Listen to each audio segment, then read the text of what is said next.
So we got room. Now we're approved for 32 units.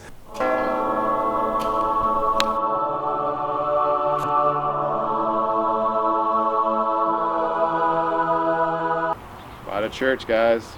This is what our architects came up with. Anything white is the existing church. We're going to do 3 units, 3 units, 3 units, so a total of 9 over here on this addition. And then by being able to build up, we're going to have basement level units, main floor units, and then second floor units. So hey everybody, I'm Kory MacKinnon. You're in Sarnia, Ontario right now. I'm a full-time real estate investor.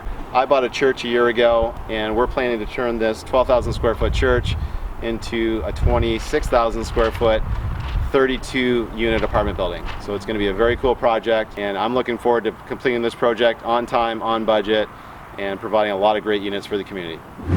So when you do buy a church, you have to be mindful, or any property that needs to be totally redeveloped. I've just made some lists here and some notes of some of the benefits and some of the challenges, because I guess this is going to be a massive BRRRR, and we need to make sure there's no sense in doing something unless you're going to be profitable. So there's definitely some benefits of working within the existing structure. So now that we've had the engineering done and we know we can actually build up and build over, and the city has approved the plan and the concept, now we've actually got to put some, this is where the rubber meets the road per se, right? Really positive community response. I mean, who wants to tear down a church that's been around for over 50 years? Not me. And I felt I didn't even want to get demolition quotes, and we didn't really want to work with builders that couldn't work within the existing structure. So, the cost per square foot can really decrease, okay? Because you've already got all the walls up, a lot of the framing up, the hydro's already in there. Some of the mechanicals are going to be able to be reused. Some be repurposed and stuff. There's a lot of extra building material and space in there, so that's definitely positive. Like our price per square foot for people that are really into that, when you build a new home, you're usually, you can't really get much of a home these days for under $200,000 a square, or under $200 a square foot. So our average price on repurposing this building is probably going to be around that $140 to $150 per square foot, which is reasonable. And I think the reason why most investors, even if they have $5 or $10 million in the bank, they're not building apartment buildings because, number one, they can't get the land. Number two, when you actually figure out like your construction costs, it's outrageous. Like, it doesn't make any sense unless you go to like cement construction and you can build up and you have probably 100 units. I'm not sure. So for here, it does make sense, but the numbers still are tight, and we got to make sure that we're working on a budget. More impact. So we're not going to be recycling a whole bunch of material into a dump. We can reuse most of things on the building. And because of all these different things, the purchase price was reasonable. Okay, like these things don't trade for millions of dollars unless you're downtown Toronto. We got the property at a reasonable price.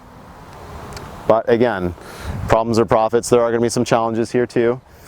Finding contractors that can do the work. You're playing in the upper echelon of contractors, and then what contractors have actually worked within walls of buildings like this before. We found a great group that's worked on a lot of schools and other things before, so looks like we're probably going to be highly entertaining their building quote, which is great. Your time at City Hall, you're going to be spending a lot more time at City Hall, a lot more time with studies and plans and projections and all those different things. And everything wanted like $3,000 to $5,000 checks. It was, just to get the zoning changed, okay? Studies and reports. Unexpected challenges, we just had a new challenge today, so now we got to pivot and shift and go, okay, what direction are we going to go in now? So you have to be fully prepared for challenges. And probably longer construction time, even though the walls are already up, the foundation's already done. Now they need to, it's almost like they're reconstructing something with plastic surgery as opposed to just starting new again, okay? And a lot of builders like to just start new again because it's really the path of least resistance. They know their time frames. They can build a building in 3, 4, 5 months. Whereas I think here, it's going to be a lot more of a delicate process, and maybe multiple contractors can't be working at the same time. So those are the pros and cons of a church. You got to make sure your numbers make sense. We're going for 1-bedroom apartments here, not 2 or 3-bedroom apartments. We just felt that was the best and highest use of this building.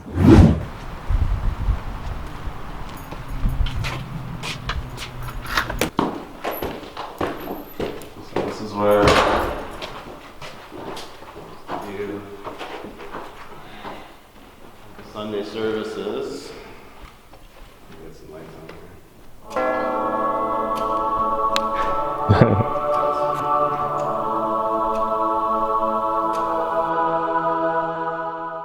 We've been selling off church pews. Half of them are gone. So this is kind of like the size of one of the apartments. This is going to be like a 550 square foot apartment. Yeah.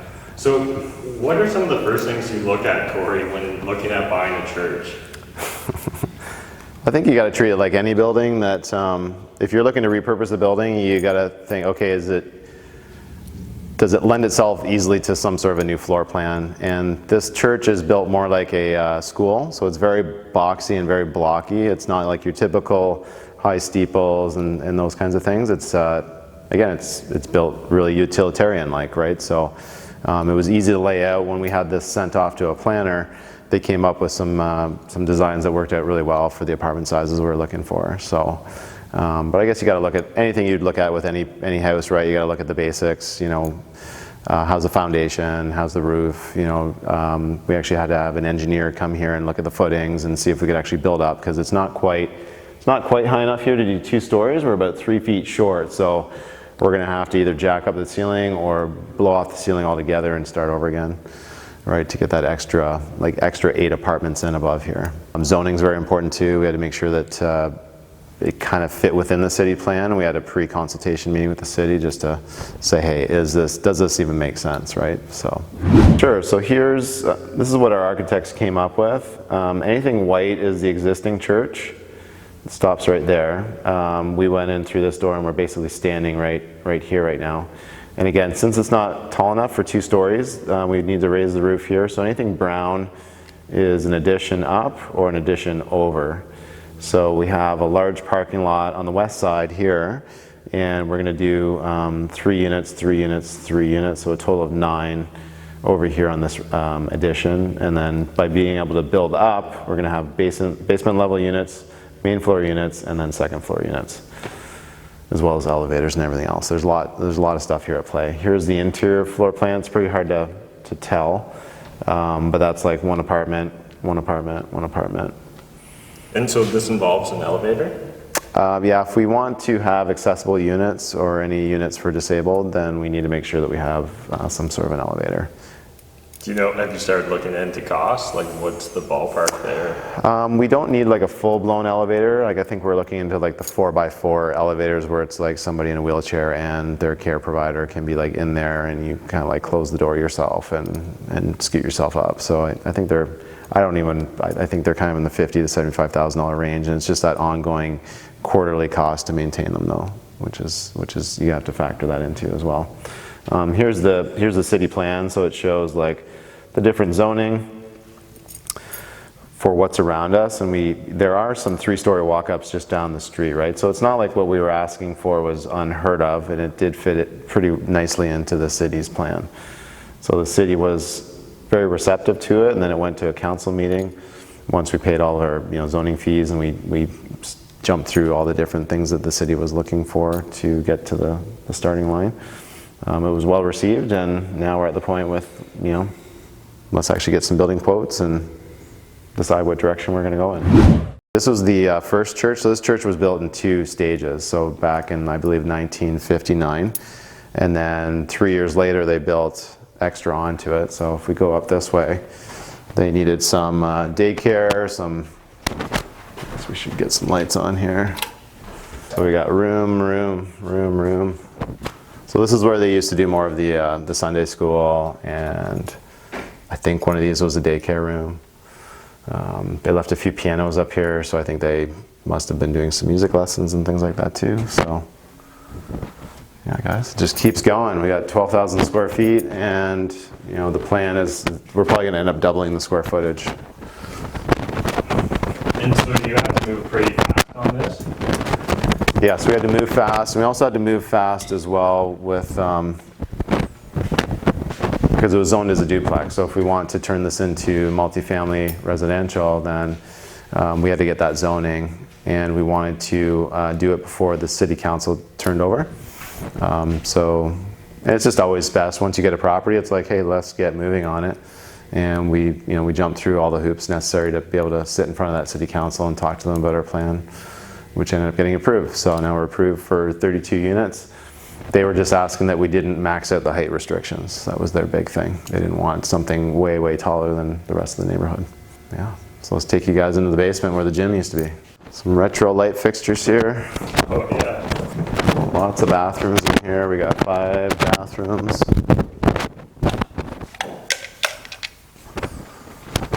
This is like their gym area. So this will end up being a couple apartments over here and over here.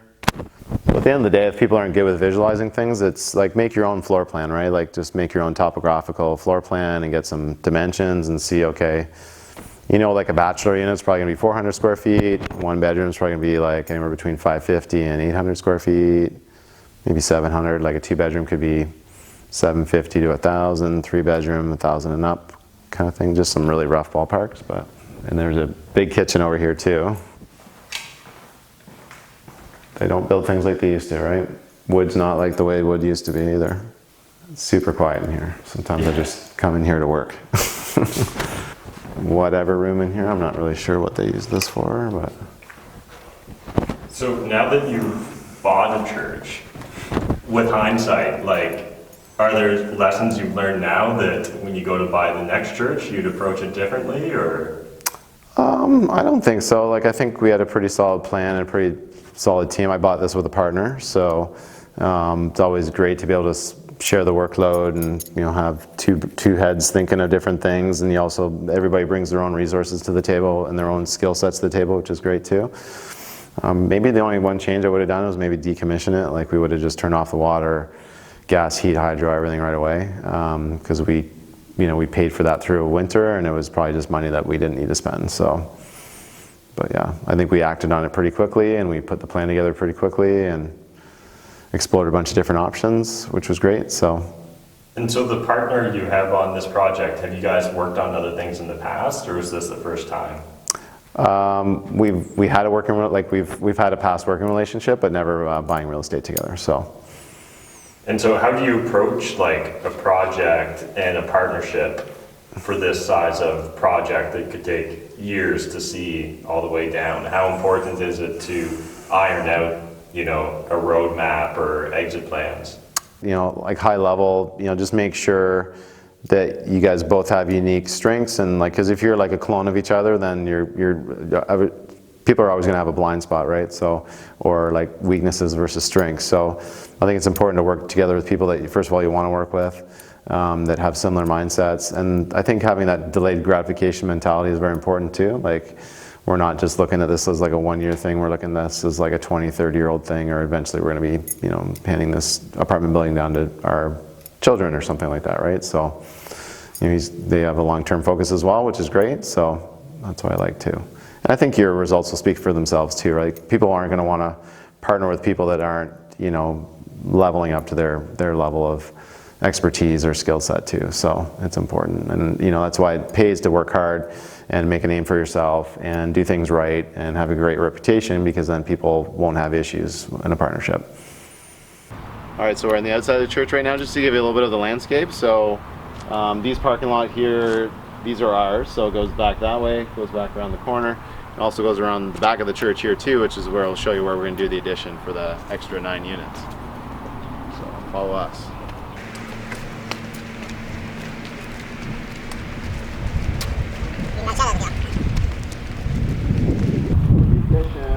There's obviously going to be setbacks, right? You need to be certain ways away from your neighbor. Residential construction is a lot different than commercial construction, so I think it's 15 feet from this fence. But we're going to be kind of over here.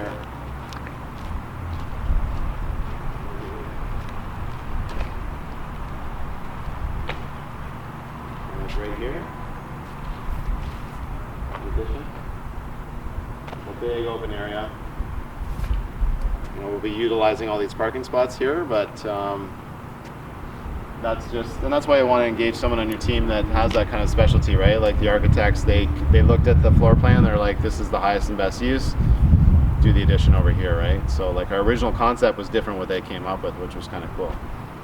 Okay guys, so this is the outside of the church here. It's all block construction. When you peel off pieces of the siding there, you'll see it's just cylinder block. So really strong construction, we can build on top of it. There's the strength there, so I'm looking forward to breaking ground next spring. Awesome. When you guys originally bought it, did you already know kind of the number of units you thought you could place, or was it a big range?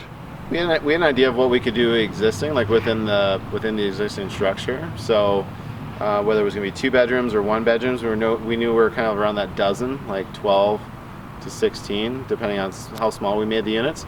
We just weren't sure what we could do if we started lifting roofs off and doing additions and building out more, just to make sure we still had the parking requirements. Because when you're dealing with apartment buildings or any income property, whether it's a duplex, triplex, or 50plex, you need to make sure you have certain parking requirements, and that's based on your city and municipality, which is really important too.